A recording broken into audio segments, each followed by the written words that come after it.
मरबो करब, रोबो करब और चिल्लैबो करब। घुसपैठ के लिए अंतिम रूप से जिम्मेदार अमित शाह का मंत्रालय है।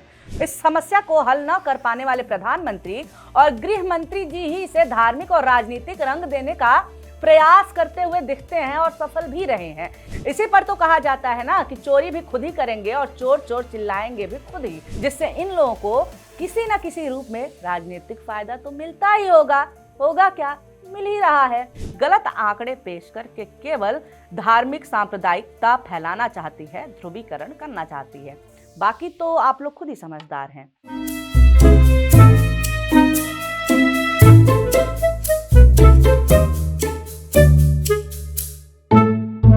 नमस्कार, मेरा नाम है निवेदिता शांडिल्य और आप देख रहे हैं पॉलिटिक्स। अभी हाल ही में चुनाव आयोग ने पूरे देश में एसआईआर करवाने की घोषणा की है। तब से ही भारत में राजनीति भी गर्म हो गई है, क्योंकि भारत में अगले ही साल कई राज्यों में चुनाव होने वाले हैं। अब एसआईआर का मामला सिर्फ मतदाताओं तक ही सीमित नहीं है। ये मामला भारतीय राजनीति में कई और मुद्दों से भी जुड़ जाता है, जैसे घुसपैठियों और फर्जी आधार कार्ड का मुद्दा। इन मामलों को आपस में जोड़कर भारत में एक विभाजनकारी माहौल बनाने की कोशिश हो रही है। इस वीडियो में हम इसी त्रिकोण के रियल और राजनीतिक पहलुओं को समझने की कोशिश कर रहे हैं। मरबो करब, रोबो करब और चिल्लैबो करब, यानी कि मारूंगा मैं ही, रोऊंगा मैं ही और चिल्लाऊंगा भी मैं ही। ये काम करते हुए आपने कईयों को देखा होगा। ये वाला काम अपने यहाँ नेता लोग बहुत अच्छे से कर लेते हैं। आप सोचेंगे कि क्या बोल रही है। अरे आप घुसपैठ वाले मामले को ही ले लीजिए। अब भी नहीं समझे तो चलिए आपको समझाते हैं। पहले हम घुसपैठ के वास्तविक कारणों को समझेंगे, फिर इसके पीछे चल रही राजनीति की भी पड़ताल करेंगे। वैसे तो भारत कई देशों के साथ सीमा साझा करता है, जिसमें भूटान, नेपाल, बांग्लादेश, म्यांमार, चीन, पाकिस्तान और अफगानिस्तान आते हैं। भारत किसी न किसी रूप से इन सभी देशों के साथ घुसपैठ का सामना तो करता ही है। श्रीलंका से भी समुद्र के रास्ते घुसपैठ की समस्या देखने को मिलती है। लेकिन कुछ राज्यों में घुसपैठ की समस्या ज्यादा ही खतरनाक स्तर पर है। इसमें पश्चिम बंगाल, असम, उड़ीसा, त्रिपुरा, छत्तीसगढ़ के राज्यों के सीमावर्ती जिले आते हैं। मुर्शिदाबाद, नादिया और उत्तर दिनाजपुर, चराई, डिब्रूगढ़, शिवसागर, दक्षिण सलमारा, मनकाचर और गोलाघाट कुछ ऐसे ही जिले हैं। बांग्लादेश और पाकिस्तान सीमा की देखभाल बीएसएफ द्वारा, चीन सीमा की देखभाल आईटीबीपी द्वारा, नेपाल और भूटान सीमा की देखभाल एसएसबी द्वारा और म्यांमार सीमा की देखभाल असम राइफल्स द्वारा की जाती है। भारतीय सीमा सुरक्षा से जुड़ी सभी फोर्सेस जैसे BSF, ITBP, SSB, CISF, Assam rifles, ये सब के सब केंद्रीय गृह मंत्रालय के अधीन काम करती हैं। इसका मतलब है कि घुसपैठ के लिए अंतिम रूप से जिम्मेदार अमित शाह का मंत्रालय है। घुसपैठ करने, करवाने और उन्हें रोकने में राज्यों का कोई भी रोल नहीं होता है। राज्य सरकारों का रोल घुसपैठ के बाद उनकी पहचान करना और अस्थायी डिटेंशन सेंटर तक पहुंचाना है। इस बात पर आप लोग ध्यान दीजिएगा और इसी कड़ी में आपको हम आगे भी कुछ बातें बताएंगे, जिससे लगेगा कि अरे यार, ये तो लाइट बल्ब मूवमेंट हो गया। अब हम आते हैं आधार कार्ड जैसे कुछ फर्जी दस्तावेजों के मामलों पर। आधार कार्ड बनाने के लिए केंद्रीय एजेंसी की जिम्मेदारी होती है। इसमें किसी भी प्रकार से राज्य का कोई भी हस्तक्षेप नहीं होता है। हाँ, लेकिन इसमें लगने वाले कुछ दस्तावेजों को राज्य सरकार द्वारा प्रमाणित जरूर किया जाता है। लेकिन आधार कार्ड के मामले में अंतिम जिम्मेदारी केंद्र की ही एजेंसियों की होती है। अब बात है एसआईआर की। एसआईआर का उद्देश्य अपात्र मतदाताओं को हटाना, नए लोगों या छूटे हुए मतदाताओं को जोड़ना और मतदाता सूची में त्रुटियों को सुधारना होता है, ताकि सूची सटीक हो सके और धोखाधड़ी को रोका जा सके। एसआईआर कहीं से भी धार्मिक मामला तो है नहीं। अब आते हैं इसके राजनीतिक कारणों पर। पहले आप ये वीडियो देखिए। देश के सामने एक चिंता, एक चुनौती के संबंध में आगाह करना चाहता। षड्यंत्र के तहत, सोची समझी साजिश के तहत देश की डेमोग्राफी को बदला जा रहा है। एक नए संकट के बीज बोए जा रहे हैं और ये घुसपैठिए मेरे देश के नौजवानों की रोजी रोटी छीन रहे हैं। एक घुसपैठिए मेरे देश की बहन बेटियों को निशाना बना रहे हैं। ये बर्दाश्त नहीं होगा। ये घुसपैठिए भोले भाले आदिवासियों को भ्रमित करके उनकी जमीनों पर कब्जा कर रहे हैं। ये देश सहन नहीं करेगा। ये वीडियो देख लिए। अब एक और वीडियो देखिए, सीमा सुरक्षा की जिम्मेदारी देखने वाले अमित शाह की। कुछ राजनीतिक दल एक घुसपैठिया हटाओ का जो अभियान है इसको निर्बल करने में लगे। अब सोचिए, जब घुसपैठ में किसी भी प्रकार राज्यों का कोई हाथ होता ही नहीं है तो इस घुसपैठ को ना रोक पाने वाले जिम्मेदार लोगों द्वारा बार बार इस समस्या को राजनीतिक रूप से क्यों पेश किया जाता है। इस समस्या को हल न कर पाने वाले प्रधानमंत्री और गृह मंत्री जी ही इसे धार्मिक और राजनीतिक रंग देने का प्रयास करते हुए दिखते हैं और सफल भी रहे हैं। जब मोदी जी लाल किले से कहते हैं कि अवैध घुसपैठी हमारे युवाओं की रोजी रोटी छीन रहे हैं, हमारी बेटियों और बहनों को निशाना बना रहे हैं और निर्दोष आदिवासियों की वन भूमि पर कब्जा कर रहे हैं, तो उनका निशाना किस तरफ होता है भाई? अमित शाह, हिमंता बिस्व शर्मा और योगी आदित्यनाथ के भाषण और बयान, इन बातों के इतर आप मेन स्ट्रीम मीडिया को देखेंगे तो पिछले कई सालों में न जाने इन्होंने कितने ही प्राइम टाइम शोज किए होंगे। ये एक पार्टी विशेष के पक्ष में माहौल बनाने की कोशिश करते हैं कि इसमें भी विपक्ष के लोग ही जिम्मेदार हैं। मीडिया की बात छोड़ ही देते हैं क्योंकि ये एक सीरियस मामला है। ये लोग तो मजाक हो चुके हैं। इसी पर तो कहा जाता है ना कि चोरी भी खुद ही करेंगे और चोर चोर चिल्लाएंगे भी खुद ही। वास्तव में घुसपैठ रोकना कोई आसान मामला नहीं है, इसीलिए इससे तो विकसित देश भी परेशान है।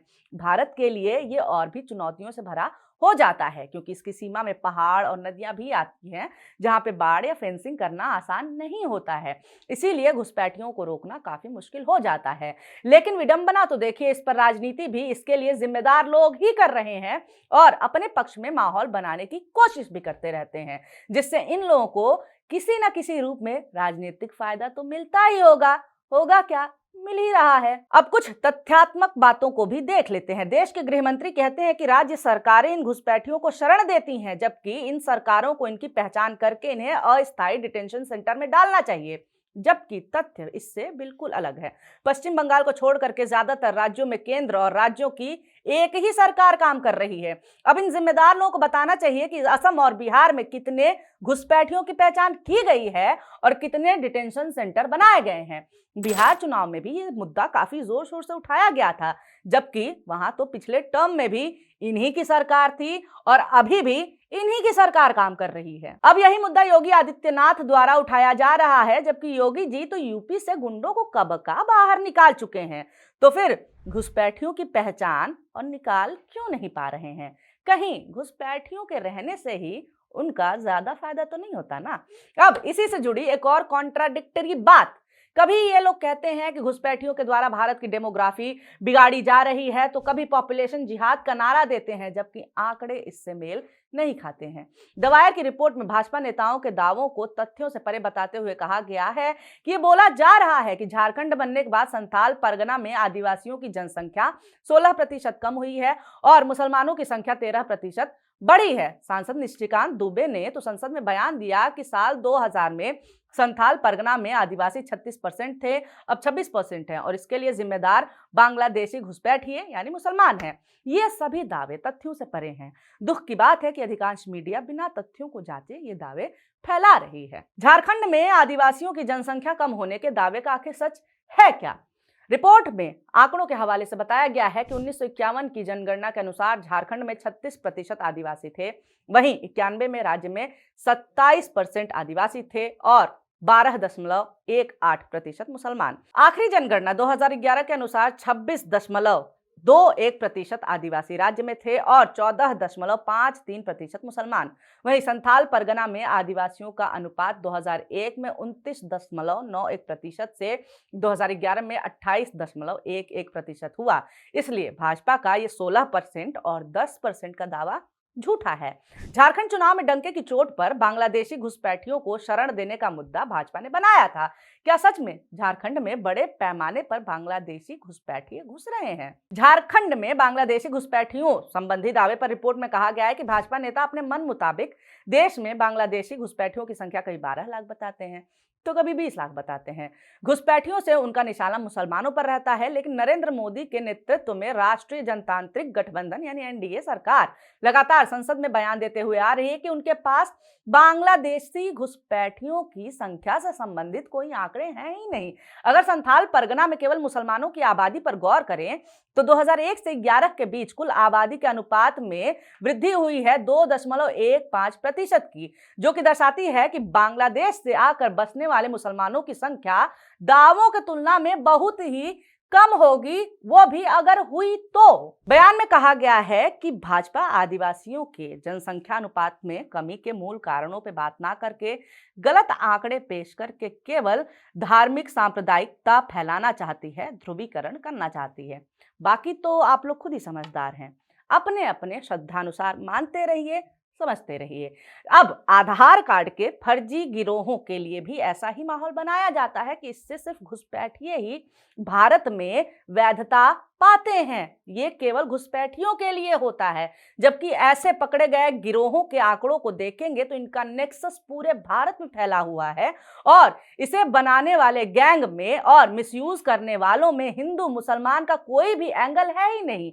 ये लोग अपने फायदे के हिसाब से चीजें करते हैं, इसलिए हिंदू मुस्लिम एंगल समझ से परे है, लेकिन इसे भी एक खास समुदाय के खिलाफ माहौल बनाने के लिए रचा जाता है। एसआईआर का मामला भी इसी एंगल से भारत के जनमानस में परोसा जा रहा है। इससे एक सांप्रदायिक ध्रुवीकरण करने और समुदाय विशेष के खिलाफ माहौल बना करके राजनीतिक फायदा लेने की कोशिश हो रही है, जबकि एसआईआर का मामला तो नागरिकों के वोट देने के वैधानिक अधिकारों और मतदाता सूची के करेक्शन से जुड़ा हुआ है।